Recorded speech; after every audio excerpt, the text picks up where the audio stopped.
BJP Delhi में चुनावी mission में जुटी है। लोकसभा चुनाव के बाद अब बीजेपी की नजरें महाराष्ट्र, हरियाणा और झारखंड में होने वाले विधानसभा चुनाव पर है और चुनाव के मद्देनजर बीजेपी अगले 2 दिन दिल्ली में मंथन करने वाली है।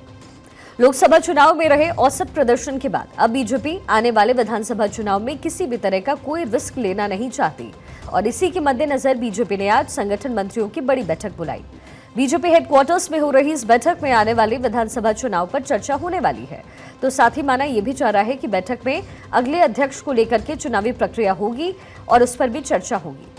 बीजेपी की इस बैठक से जुड़ी कुछ अहम जानकारी भी यहाँ पर आपको जल्दी से दे देते हैं। दरअसल दिल्ली में बीजेपी की 2 दिवसीय संगठनात्मक बैठक हो रही है।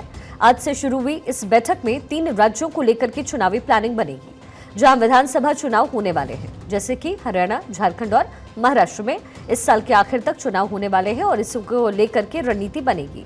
तीनों ही राज्यों के बीजेपी नेता इस बैठक में हिस्सा लेने वाले हैं और इसके जरिए खुद को एकजुट दिखाने की कोशिश भी होगी। ये भी माना जा रहा है कि आने वाले दिनों में बीजेपी के मुख्यमंत्रियों और डिप्टी सीएम की भी बैठक हो सकती है। बीजेपी ने विधानसभा चुनाव में औसत प्रदर्शन किया था और इस सिलसिले में पार्टी लगातार बैठकें कर रही है। ऐसे में इस बैठक में एक बार फिर से इस मुद्दे पर चर्चा की संभावना है। बीजेपी चुनावी हार से सबक लेते हुए उसे विधानसभा चुनाव में नहीं दोहराने की उम्मीद करेगी। जिन 3 राज्यों में विधानसभा चुनाव होने वाले हैं, उसमें से महाराष्ट्र और हरियाणा में अभी बीजेपी की ही सरकार है, जबकि झारखंड में झारखंड मुक्ति मोर्चा की सरकार है। ऐसे में बीजेपी के सामने चैलेंज 2 राज्यों में सत्ता में बने रहने की है, तो झारखंड में तख्ता पलट करना भी बीजेपी के लिए इस समय एक रणनीति का पूरी तरीके से हिस्सा है।